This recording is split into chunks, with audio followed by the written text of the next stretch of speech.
Caroline. All right, good morning, everyone. Thursday, April 10th, getting things rolling, 9:30. Picking work back up on S59, an act relating to amendments to Vermont's open meeting law. And this is just a continuation of our series of testimony, taking feedback from folks throughout the impacted landscape, and not to use too many euphemisms all at once here in the morning. But let's get the ball rolling with Mara Collins. How you doing, Mara? Very good. Good morning, everyone. Hi, I'm Maura Collins. I'm the Executive Director of the Vermont Housing Finance Agency.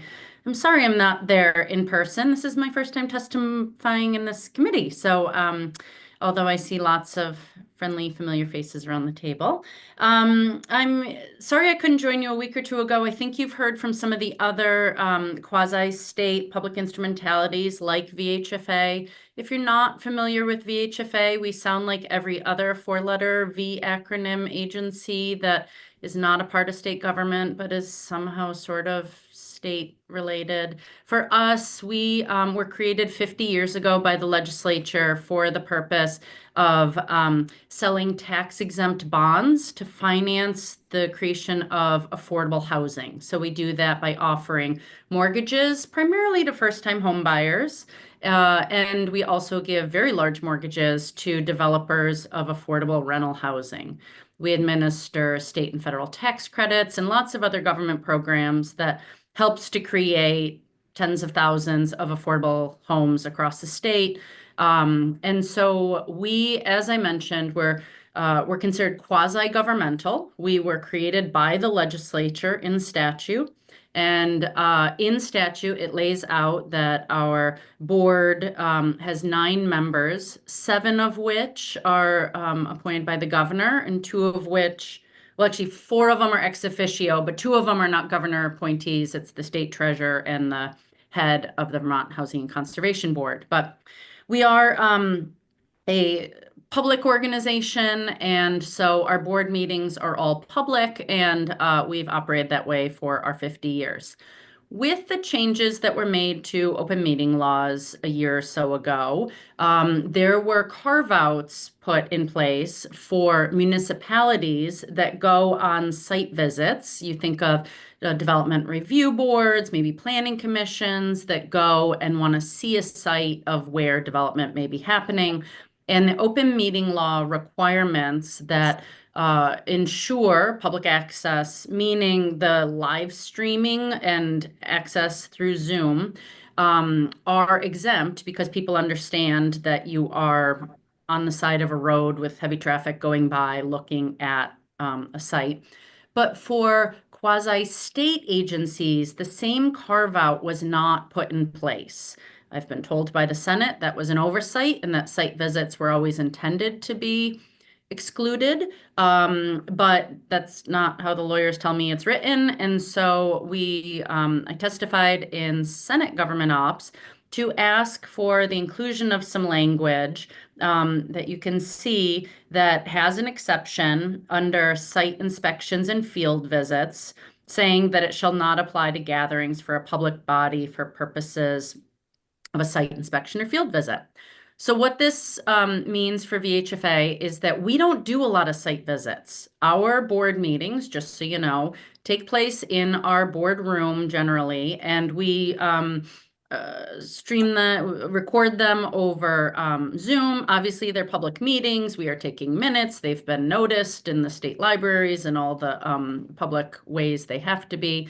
The building is ADA accessible, and the public can always show up in our building, but also the Zoom link is made public with the posting of our agenda.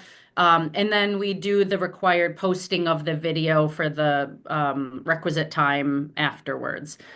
The problem was last fall, we wanted to do our annual board retreat, and we were prevented from doing it, frankly, because usually our board retreat, we will pick a region of the state. It was most recently in the Brattleboro area, and we spend the day, and our agenda will note the street address of where we will be and at what time and what we'll be doing.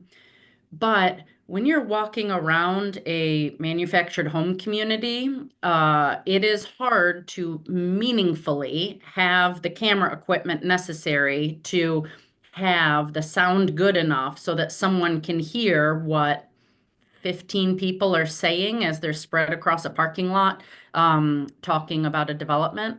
And then from there, it often becomes a walking tour, and we'll walk from site to site. That may include walking into tenants' private homes, their apartments. So, and we meet the tenants and talk with them about their experiences. And, oftentimes folks are all too happy to have 10 or a dozen of us walking through their apartment, which is generous of them. I'm not so sure they'd be so open to that apartment being broadcast on YouTube for the next month and a half.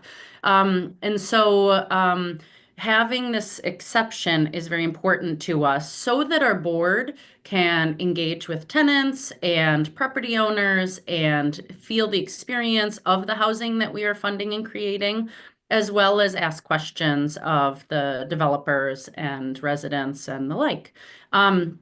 How we've always managed this before this law went into place was exactly as I said. This is a public meeting, and this exception does not change the fact that we believe this should be a public meeting. So we don't believe this exempts us from making sure that we've noticed the date, the time, the addresses, the plans we have of where we'll be and when, as well as who we anticipate hearing from. And the public can obviously show up and engage with that. And we do take minutes throughout this, so the minutes reflect, VHFA's board went to this property and discussed the development of the housing and whatever we discuss and all that. The problem we have is that meaningful material engagement with the public. If that were live streamed on Zoom and we need to, in the moment, hear from a member of the public who wanted to chime in with a question of that tenant while we're in their apartment, or to think that the sound equipment we would need to make sure that the entire conversation like I said, it could be about 15 people. You know how it works. They end up in small little groups and there's side conversations going on. That feels untenable. And so last year we just said that to abide by the law, we could not hold a retreat. And our board, I'll speak for them and say, was quite disappointed that they felt like they lost out last year on visiting a new region of the state and getting out of our offices and engaging with folks. So that was the reason for us to include this. I will say that my general counsel is a very good lawyer and really likes things well defined. And so he's nervous that the language isn't exactly right. So I will just tell you that he wanted two more words included, and you can consider this. When I was testifying in the Senate, I was explaining that a retreat is a series of site visits. And again, we usually cluster many site visits into a day, or there'll be an overnight. If you're driving to Bennington or Brattleboro, frankly, we usually do a all day of site visits and an overnight and then the next day. So he's nervous that during the time that we're sleeping and the overnight component of it, he would rather it say for purposes that include a site inspection or field visit, to make clear that we don't need to be broadcasting us when we're not having the active part of the meeting. So he wanted that included there. But I don't know. I'm not a lawyer, and I sort of feel like the site inspection and field visit is plenty. But that is the reason we asked for this language, and we would appreciate your support to keep it in. And I'd be happy to answer any questions about our intentions behind it or what's driving this. No, thank you. And I've had conversations about this with folks from your organization and several others. So it's not unique to yourself. So I understand where you're all coming from. Anybody at the table have any questions for Mara right now? Could you repeat? Sorry, could you repeat that? Could you repeat what you wanted to change? Yes, right now it says that under subsection B, the exception for site inspections and field visits It says this subsection 3 shall not apply to gatherings of a public body for purposes that include a site inspection or field visit. So it's that include a site inspection or field visit. Thank you.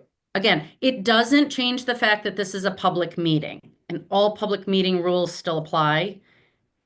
It's just that live streaming video piece that we don't have. And frankly, someone challenged my lawyer, general counsel, and said, you know, well, but there's a exception for undue costs, and everyone understands that if you'd have to hire a whole sound system for this to be meaningful, that would be an undue cost. But again, our general counsel gets nervous about like, actually, we're a well-capitalized financial institution, so someone could argue that it's not an undue cost for us to hire a sound crew to follow us around for a site visit, and that's squishy. And so that's why we were looking for the exception. Anything else, Mara? Thank you so much. And if you want to hang out, feel free. I'm afraid I have to go to a board meeting, but thank you for the time. And if there are follow-up course. questions, I'm going to be in the building tomorrow, and I'd be happy to follow up with anything that comes up after I leave. So thank you. Okay, sounds great. Thank you. Up next, we got Natalie Canner, Charlotte Select Board. Good morning. Yep, that's who I am, Natalie Canner. I'm a member of the Select Board in the town of Charlotte.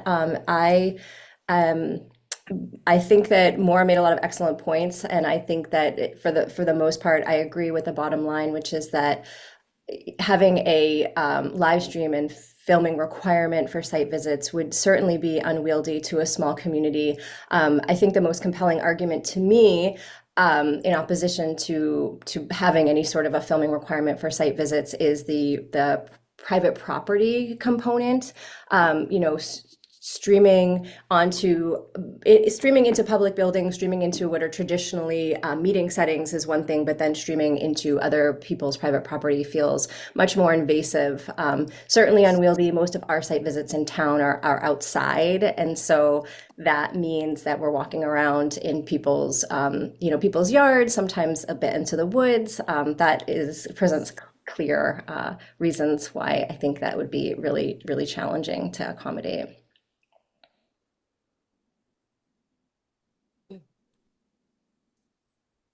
Representative Waters Evans, did I see anything? No. No. I Representative. just had a question. Can you talk through what's the process for taking for the minutes and recording what happens or reporting and sharing what happens on a site visit? Does the minute taker come or? Yeah, well, as Maura mentioned, we honor all the same requirements for recording on a site visit as we would. It's the location and event are all posted along with the meeting that will follow up. So generally speaking, we try to have a site visit the night of a meeting if there's a select board meeting. So we'll try to go to the site prior to the meeting, and then at the meeting provide a summary in that public meeting setting of what occurred, who was present, where we went, and then later in the meeting will be the warned decision or possible decision on the application. So oftentimes these are like curb cut kind of a thing. So some members of the select board will show up at the residence location, walk around with the road commissioner and the owner or developer, just to get really a sense of what it is that they're asking. There are usually pictures and some other information in the meeting packet for the community and for other select board members to review who weren't at the site visit. And those all come up later in the meeting, in the actual select board meeting when we go to make a decision on the application. So there's a summary at the beginning of the select board meeting of who is in attendance, and sort of maybe what was discussed, but the heft of the conversation and any decision is later in the select board meeting as its own warned agenda item. Thank you. Yeah, of course. Anything else for Natalie? All right. Thank you for your time, and feel free to hang out if you wish. If not, we appreciate your input. It was a pleasure. Thank you for giving me a chance to be heard. Have a nice morning. And next on the list, I got Mike Donahue. How you doing, Mike?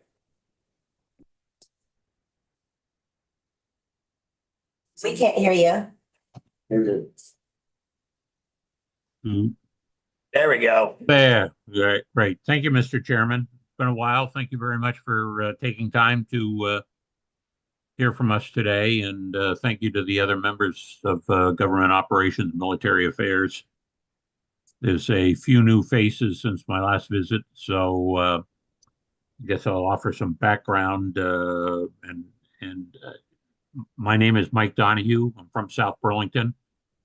Among the hats I wear these days is the executive director of the Vermont Press Association. That represents the interests of about 4 dozen daily and non-daily newspapers that cover the news in communities all across Vermont, and those that you are serving. The reporters and editors at our member newspapers have certainly sat through their share of government meetings of select boards, school boards, zoning, planning, recreation, and more. And our members often talk and share about what makes a good meeting. And we also commiserate about what makes a bad meeting. This is one of the reasons that both the House and the Senate often reach out to the Vermont Press Association through the years when there's proposed changes being offered. We appreciate the chance to talk. I was a longtime news and sports reporter for the Burlington Free Press. One of my claims to fame is I actually did write with Shay there for the Shelburne News at one point. She kept me in line. In recent years, I've been running a freelance news business known as Vermont News First, which produces stories for regularly for 8 dailies and about 16 non-dailies, including newspapers all across Vermont. And I guess what I'd say is certainly in the past 5 decades, certainly covered enough meetings, and government transparency is something near and dear to my heart personally and to the VPA members. And I would just say that government transparency, which includes open meetings, public records, is something that I've also been asked to speak professionally in training sessions, but also I taught for 3 decades at St. Michael's in the journalism department. So that's a little bit of background about me and the Vermont Press Association. But as far as S59, first we have to start by thanking Senator Brian Collmore and his government ops committee for taking up some of the points that the VPA has raised in recent years and incorporated into this latest bill. We support the bill primarily. There's a couple of points we'll make, but all in all, we're very supportive of this bill.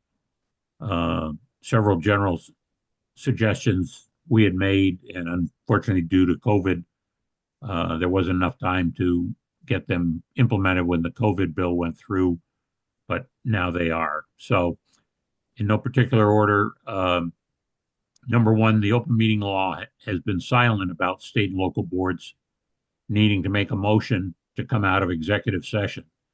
Many boards do in fact make the motion, but a good number of times we see board members just announce, we're out of executive session. And I'm not sure that you can just undo a motion by just having one person out of a 5-member board just sort of declare a motion that they had taken earlier is no longer in place. So there has to be a motion, as everybody knows probably. There has to be a motion, there has to be a second, has to be an affirmative vote, and it only makes sense that this amendment be added to or that is in there to address that issue, because it's been silent on that. What if the other 4 board members don't agree with the chair that they're out of executive session? So it just seems to make sense that the law, which had been silent to that it be addressed at this time. Number 2, the VPA also asks that meeting agendas should make very clear the specific topics to be discussed at a meeting. Really, the topics need to be spelled out so the general public has an idea. We hear complaints often about the lack of transparency on meetings, and in particular, somewhat on about the agendas. You've all seen it. The agendas will say just a word or two: highway department, master plan, recreation. What are they talking about? What is really at the table? When the agenda says Main Street, is it that they plan to repave it? Plan to make it one way? Are they going to eliminate parking? Are they going to widen the road, close it down for a road race? What are they going to do? So our thoughts is that, you know, if it says something about, you know, consider expanding parking on Main Street or eliminate parking on Main Street, that the agenda be, and that's why the amendment is in there to sort of address that issue. I covered a select board meeting one night a couple of years ago where it just said road race. And during the meeting, they were asked to close down a major road on a Sunday morning for a road race.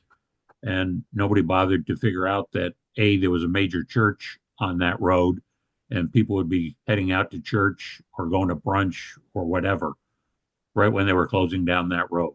So they ended up they approved it, and then they had to come back 2 weeks later and do it all over again and try to figure out how they were going to accommodate the general public traveling down a main road and everything. So to have a clear agenda is important.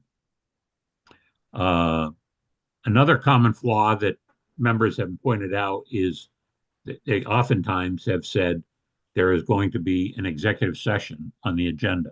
And again, most of you probably know, you cannot warn an executive session. You can warn a possible executive session or an expected executive session, but there has to be a vote and everything like that. And if it's not approved, that the executive session is not authorized or anything like that. So we again propose wording that they put in: proposed executive session, requested executive session, whatever, and that's been done. Related to that is when they do say what the executive session is, some boards will say executive session Title I VSA Section 313. And the agenda never tells the residents, out of the 16 or so reasons for an executive session, what they are going to be doing. And we would like to see this added, that the specific proposed reason, whether it's contract negotiations, whether it's real estate purchase or sale, be included. The public should know if they're going to be talking about contract negotiations, so that the public may not be allowed into the executive session, but they should be able to come to that meeting and say, look, we think that the police department deserves a raise, or that the staff, at schools and or the teachers deserve a fair raise this year, or they don't deserve any raise. We all got tight in our budgets, or tighten our belts on financially. But if there's going to be an executive session, the public should have an idea of what is going to be discussed, so that if they want to come talk during the public session, be able to go on and say what it is. Or if there's if they're talking about potential sale of government property, should they be able to go and say, hey, we should hang on to that property, or yeah, get it on the public tax rolls, whatever it is. I was going to send you, and I didn't, my apologies. The town of Williston, if you want to look at their select board, theirs are usually really pretty good, that they actually say proposed executive session, and it will say contract negotiations or evaluation of an employee or whatever. Mike, I wanted to ask you a question in that piece. What about like very sensitive HR issues? Well, I think, I mean, if it's hiring or firing of a public employee, I mean, the motion is going to be made during the public meeting as to what the board is going into. So I think we're not asking for anything more than what would probably be in that motion.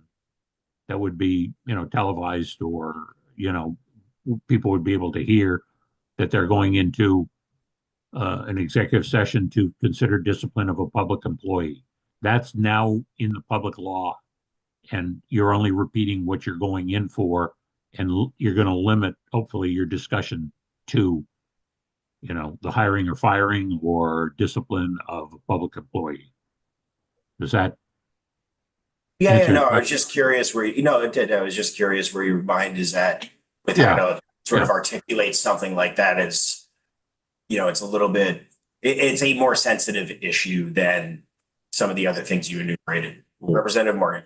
Yeah, for both you and Mike, on the Milton Select Board, we would have that, like a situation like Mike just described, we would have executive session personnel.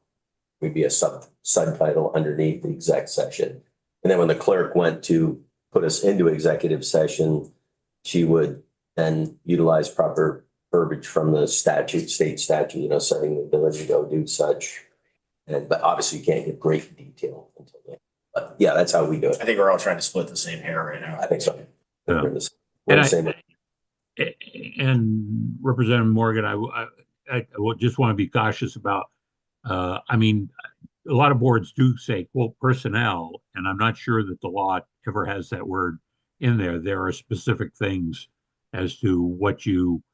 Yeah, I'm saying that off from memory. I'd have to pull an agenda up and to be specific, but that's Sure. along the lines of what we do. Yeah, no, exactly. And I appreciate what you're saying. I think we're not asking for anything more than what the motion would be with somebody, making a motion at a school board meeting or select board meeting that, I make a motion to go into executive session to discuss the evaluation of the school superintendent, or whatever. That's typically what the motion is. And, the agenda could say, evaluation of public employee or evaluation superintendent. So if somebody wants to go down there and tell the board, I think the superintendent's been doing a great job or a bad job or whatever. Again, it's an issue of transparency to give the public a chance to actually weigh in on something. All too often, I see things that have happened at government meetings and the public says, we had no idea that you guys were even talking about that, or that you were going to be talking about the superintendent, whatever. So I think that's why we are sort of hoping we're going to put this in. The somewhat related to that, and I had one the other day where somebody raised a point, and we would ask, and it sort of talks about the agendas, the proposed changes, is that they make it clear what they're talking about. I saw a board that put in there that they were going in under Title I, Section 313, 3.2 parentheses A. I would ask that it actually, I don't know how you word it, but you've got the wordsmiths over there in the Legislative Council, but to put it into English, I don't think anybody knows what Title subsection 3.2A is and everything like that. If that is, in fact, you want to discuss confidential attorney-client communications, say that. Don't say 3.2. I liken it to the state police send out a lot of press releases about roads being closed, and they talk about, Interstate 89 is now shut down at mile marker 88.4.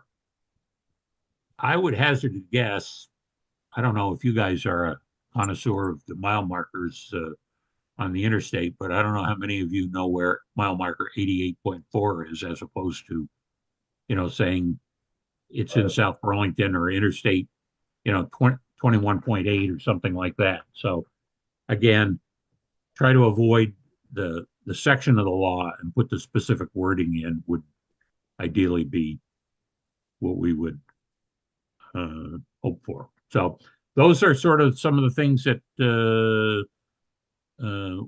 we've proposed tweaks on. I'm willing to answer questions either now or after my colleagues, John Flowers and Lisa Loomis.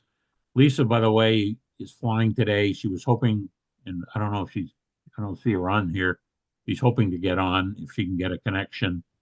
But I know she had one point, and I won't steal her thunder, but maybe if I can come back around, or John and I can come back around to the one point that she had, that would be great. Thank you, Mr. Chairman and committee. Of course. Yeah, no problem with that. And why don't we hold questions right now and just go to Mr. Flowers, and then we can ask the group, and hopefully Ms. Loomis can join us. And if not, you can speak to her point. And I hope you beat up Mr. Flowers there, Mr. Chairman. I mean, I hope he treats you right. We have good discourse. I can speak to that. John, how are you? Good, Mr. Chairman. Still love your restaurant, or your former restaurant, sorry. Thank you. I appreciate that. They do too. Yes. So for those of you who don't know me, my name's John Flowers. I'm senior reporter with the Addison Independent. I'm a piker compared to Donahue. I've only got 40 years experience as a professional journalist, 35 of them here at the Addison Independent, past president of the Vermont Press Association, and I love community journalism. And obviously I stick behind what Mike has told you. One of the things that I wanted to emphasize is I'm hoping the open meeting law can reflect the time that is spent in executive session by governing boards. Oftentimes we'll see minutes, went into an executive session, returned from executive session without giving a sense of the time that was spent in there, which for not only reporters, but for citizens, it begs the issue, if there's been a 2.5-hour executive session and there's no real sense of the gravity of the situation, people might think it was a grave situation or certainly nothing trivial. So just that, went to executive session at such and such a time, came out at such and such a time would be helpful. And I can certainly echo Mike's concerns about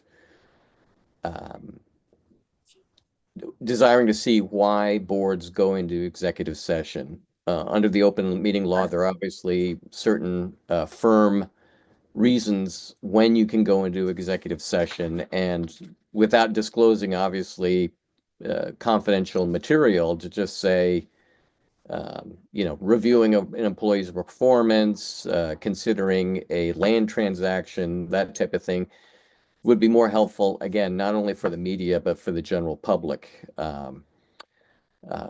I've also, just in my experience in attending hundreds of public meetings, I've seen boards not realize that they even have to vote if they take action based on an executive session discussion. They have to come into open session to take a vote. Some boards don't know that, and us old timers, and we're getting fewer, we sometimes feel like ex officio members of the Secretary of State's office kind of reminding people that they need to do X and Y.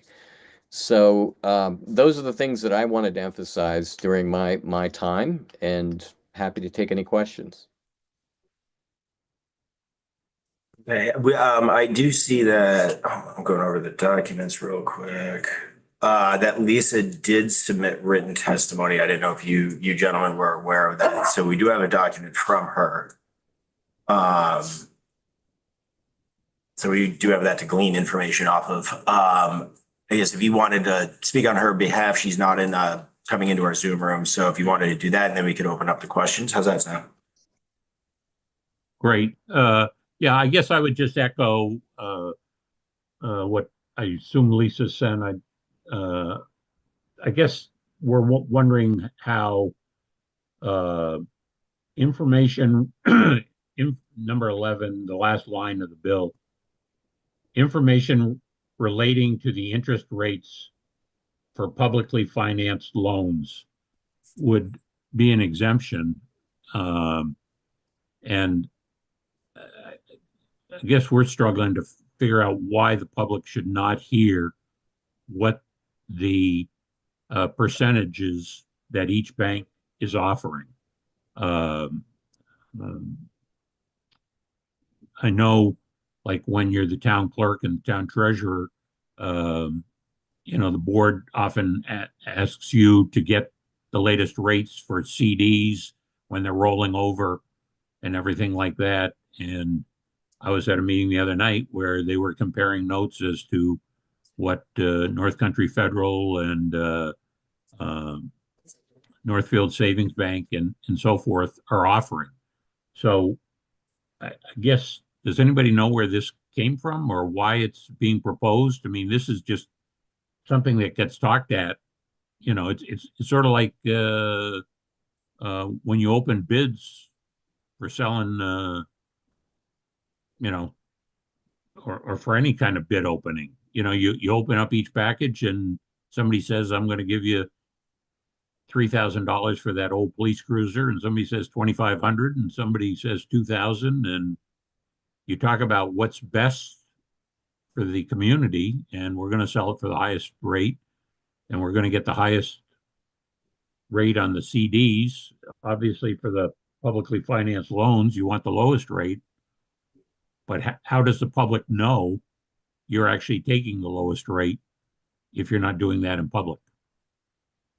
So we received testimony from Vita on this language, and there's like some more nuance in there that I am being very self-aware that I don't want to speak specifically to like how it's applied within their context, but we got some feedback from them as an entity, and we definitely plan on taking more testimony on this piece.